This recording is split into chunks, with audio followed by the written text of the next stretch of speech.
O grupo radical islâmico Hamas, considerado terrorista pelos Estados Unidos e a União Europeia, bombardeou Israel, deixando centenas de mortos.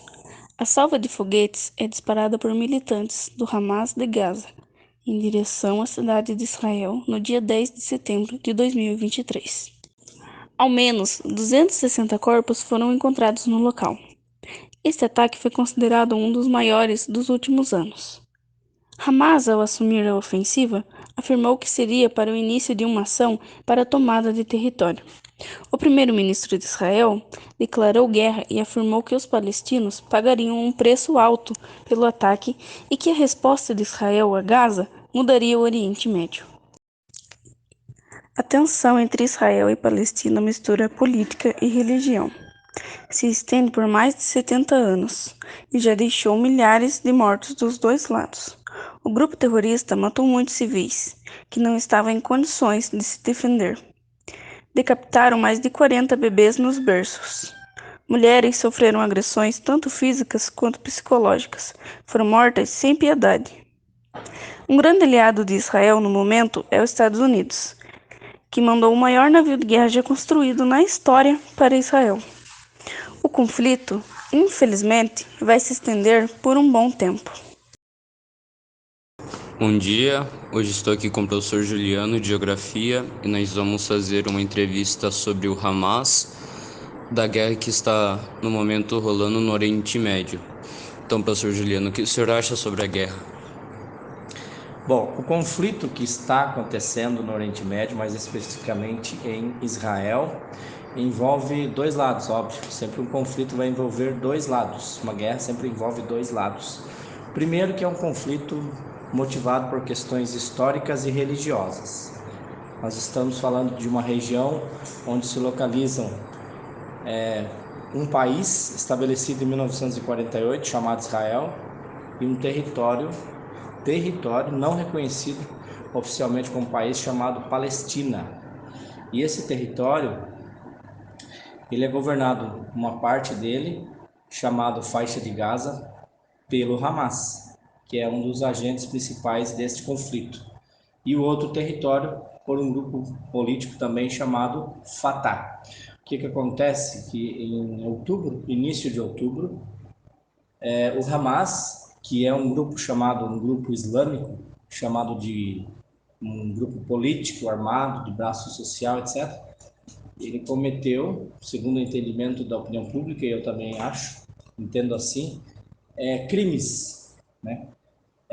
Atacando e acabando com a vida de pessoas, civis, cidadãos, motivados, como eu disse, por essas questões religiosas, que são motivadas, têm origens lá atrás, desde o tempo em que Israel foi estabelecido como um país, através da ONU em 1948, certo? De um lado, do Hamas, que defende, de certa forma, os interesses dos palestinos, há um entendimento de que aquela terra, aquele território, já pertencia aos palestinos. E, do outro lado, está o povo judeu, inicialmente, né, descendente de Abraão. Enfim, o Hamas também, que é islâmico, também são descendentes de Abraão, né? São religiões chamadas abraâmicas. Judeu é uma religião e islâmico é outra, como eu já falei com vocês na sala de aula.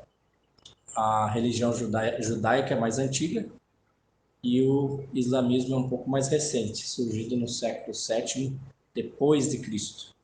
E tem lá também outra religião muito importante, que é aqui no Brasil, né, a maior parte, que é o cristianismo. Nesse meio termo surge o cristianismo através de entre aspas, judeu também, né, chamado, no caso, Jesus. E este conflito, então, envolve questões históricas e religiosas, bem aqui colocadas.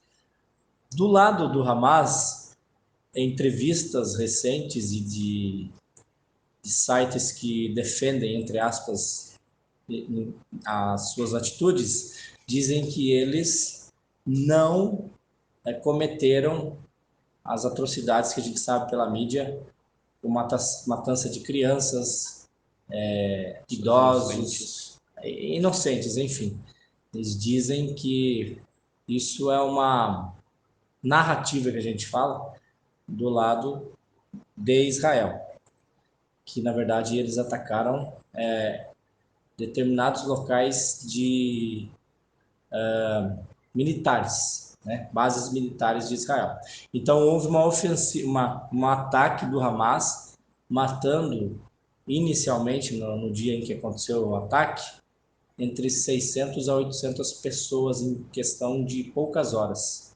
E isso historicamente já entrou na história como uma das maiores matanças em questão de tempo, né? E aí o que aconteceu? O Estado de Israel revidou, não sei se seria essa a palavra, e entrou avançando aí com toda a sua potência militar, porque Israel é um país que tem uma potência militar fortíssima, como eu já Uma comentei, defesa, né? isso, defesa Entraram militar muito numa defesa. forte, tem investimento forte, equipamentos modernos, soldados, tanto que foi convocado, se eu não me engano, 300 mil soldados. Israel tem em torno de 8, 9 milhões, não sei exatamente dizer para você, de habitantes, com 300 mil soldados. Proporcionalmente, como falei vocês em sala de aula também, no Brasil nós temos 213 milhões de habitantes, 203, não chega a esse número aí ou um pouco mais. Então, se você comparar, eles dão uma atenção muito forte para a questão militar. Tem E muito poder eles, de fogo. isso, poder de fogo, investimento e tal, tecnologias. Israel é apoiado pelo chamado mundo ocidental também, e liderado aí pelos Estados Unidos, que é amigo de Israel. Não vou falar muito, senão vai estender muito o áudio. A minha opinião é que a guerra nunca é bom para ninguém, né? Tem que deixar claro que não é uma guerra entre palestinos e israelenses, né? Que são do país Israel, nós estamos falando aqui.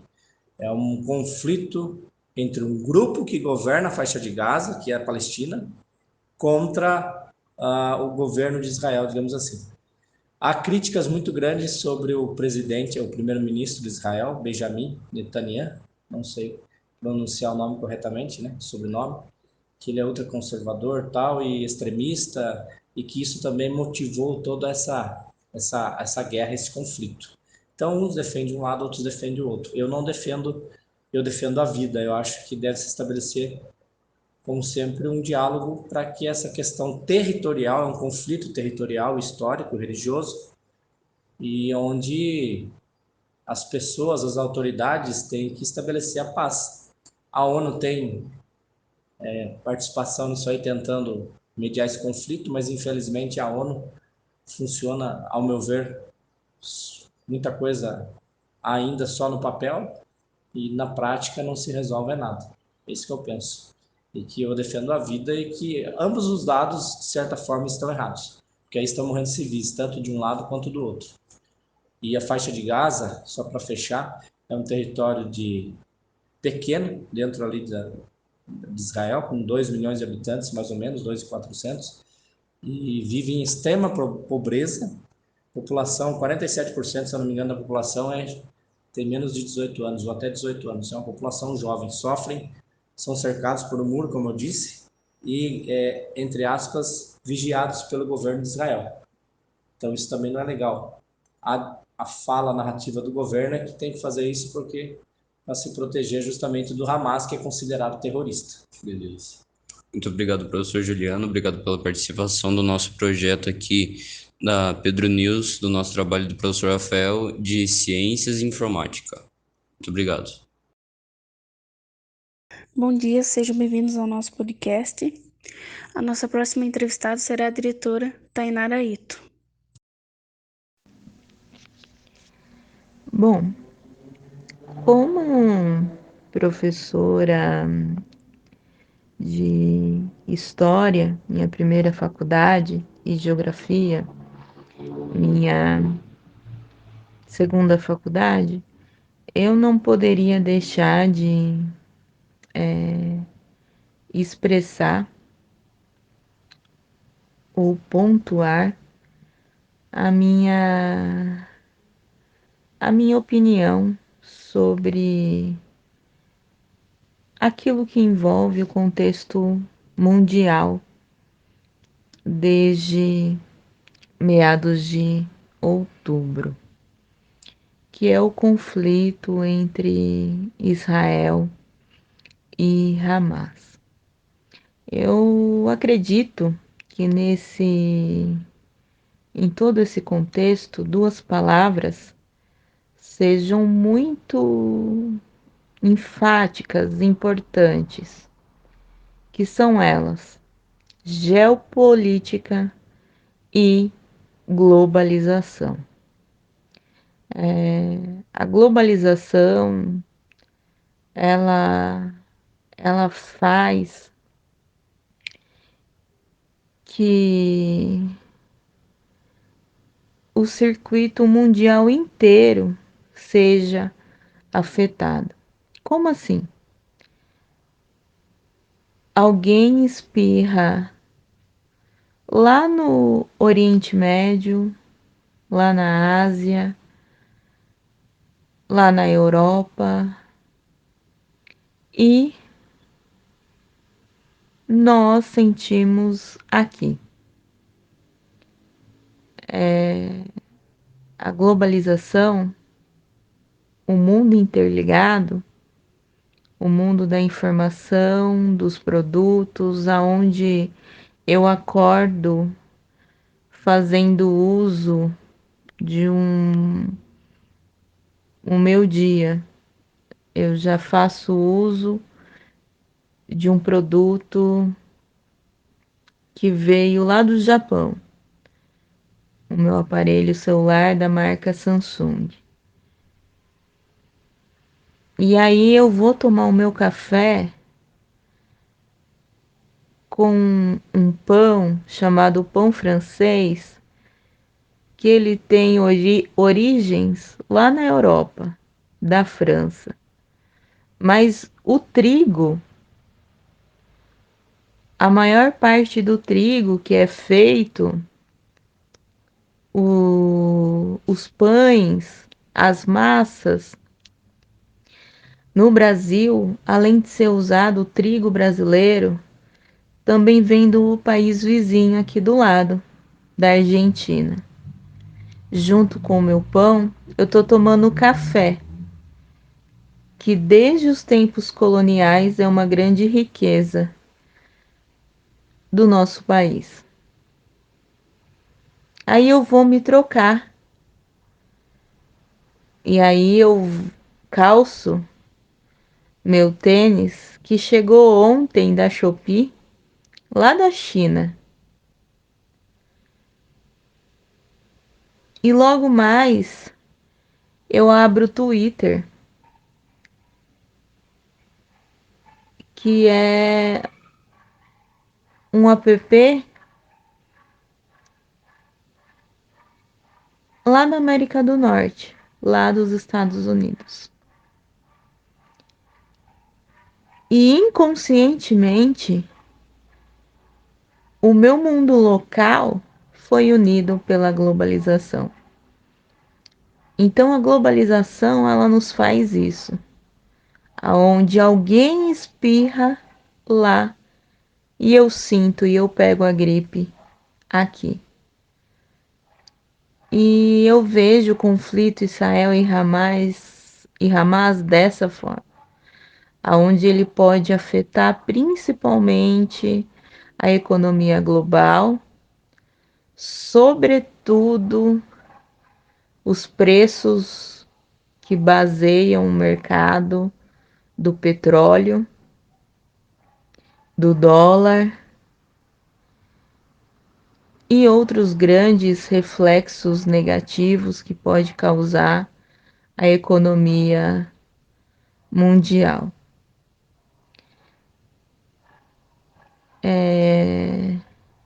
Tirando que pessoas inocentes estão morrendo.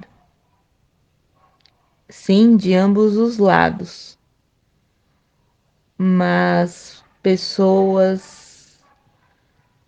a população da faixa de Gaza vivendo em condições subhumanas, com acesso precário a alimentos, sem eletricidade, sem água, sem o básico para viver. E muitas vezes até passando ali por discriminação. Lógico que o que o Hamas fez não tem nenhuma justificativa.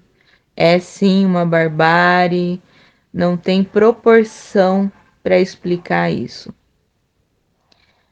Mas há também palestinos inocentes, trabalhadores, pessoas comuns que não apoiam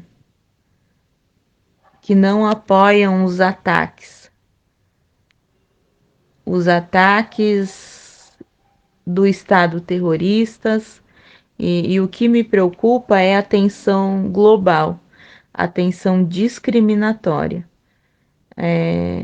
com, com os palestinos que têm sua cultura e que pode ocasionar, assim como ocasionou depois do 11 de setembro nos Estados Unidos, um estado de discriminação muito forte e atuante, aonde eles colocam tudo ali, digamos, entre aspas, no mesmo saco e, e junta ali os grupos islamistas, como a Al-Qaeda, o Hamas, o Estado Islâmico,